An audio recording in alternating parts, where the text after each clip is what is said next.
Buat kalian di luar sana yang menyalahkan masyarakat Aceh kenapa dulu mau menerima para pengungsi Rohingya dengan tangan terbuka, dan juga buat kalian yang mempertanyakan perubahan sikap masyarakat Aceh kenapa dulu mau menerima, sekarang menolak para pengungsi Rohingya tersebut. Dengarkan penjelasan ini baik-baik ya.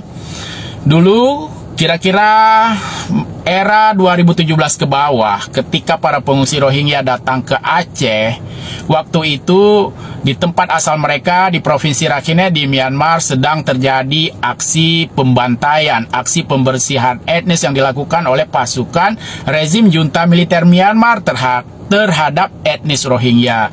Waktu itu media-media internasional memberitakan secara luas, termasuk juga media yang berada di dalam negeri ya, terkait dengan aksi pembantaian tersebut. Bahkan beredar foto dan video ya, pembunuhan, pemerkosaan, pembantaian massal ya, rumah-rumah mereka dibakar, kampung-kampung mereka dibumi hanguskan, kemudian mereka diusir. Itu kemudian juga disaksikan oleh masyarakat Aceh yang beredar luas di media sosial waktu itu. Nah, sebagai masyarakat yang pernah merasakan hidup di tengah konflik bersenjata, tentu saja kepekaan masyarakat Aceh terhadap para korban perang, terhadap para korban pembantaian berbeda dengan kepekaan masyarakat Indonesia lainnya. Ya, karena melihat fakta bahwa mereka adalah korban pembantaian, korban kekerasan bersenjata. Hal inilah yang menimbulkan rasa empati dari masyarakat Aceh yang kemudian mau menolong mereka, mau memberikan mereka berbagai bantuan, tempat penampungan sementara, dan berbagai hal dan berbagai bantuan logistik yang dibutuhkan. Itu alasan kenapa masyarakat Aceh menolong, karena tahu betul ya bagaimana ketika warga diperlakukan secara keji oleh rezim militer. Karena masyarakat Aceh juga pernah merasakan tetangganya ditembak, kemudian keluarganya dibantai, orang sekampungnya dibakar rumahnya dan sebagainya. Pernah dirasakan oleh masyarakat Aceh yang pernah hidup di tengah konflik bersenjata. Jadi itulah alasan masyarakat Aceh menerima dengan tangan terbuka, karena menganggap mereka murni para pengungsi yang ingin menyelamatkan jiwa mereka dari kekejaman pasukan bersenjata, dari kekejaman konflik bersenjata.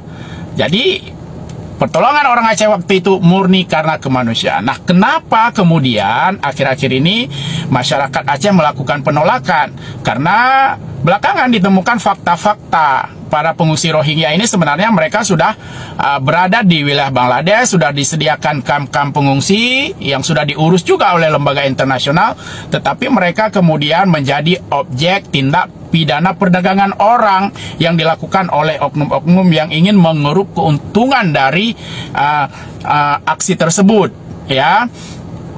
Karena fakta-fakta ini semakin terbuka, semakin terkuak. Nah, tentu saja masyarakat Aceh merasakan kejanggalan. Dulu di saat mereka sedang dibantai, ya wajar kalau kemudian masyarakat Aceh berempati. Namun ketika sekarang ternyata ini adalah aksi mafia yang ingin mengeruk keuntungan atas nasib pengungsi Rohingya ini, ya masyarakat Aceh kemudian berubah sikapnya. Jadi tolong dipahami, jangan kemudian menyalahkan masyarakat Aceh kenapa dulu menerima mereka, kenapa dulu mau membantu mereka, kenapa sekarang menolak mereka. Jadi tolong dipahami ya, karena seharusnya ya persoalan pengungsi Rohingya ini bukanlah tanggung jawab masyarakat Aceh, tapi ini adalah tanggung jawab negara, tanggung jawab pemerintah Negara Kesatuan Republik Indonesia, karena pengungsi Rohingya ini adalah pengungsi antar negara. Jadi negaralah yang harus berada di garda terdepan untuk menyelesaikan persoalan pengungsi Rohingya ini. Semoga negara segera hadir dan mendapatkan solusi, melakukan berbagai upaya termasuk upaya diplomatik yang aktif dan masif untuk menekan Myanmar dan Bangladesh agar melarang warga Rohingya masuk ke wilayah perairan negara lain, khususnya perairan Indonesia. Demikian penjelasan dari kami.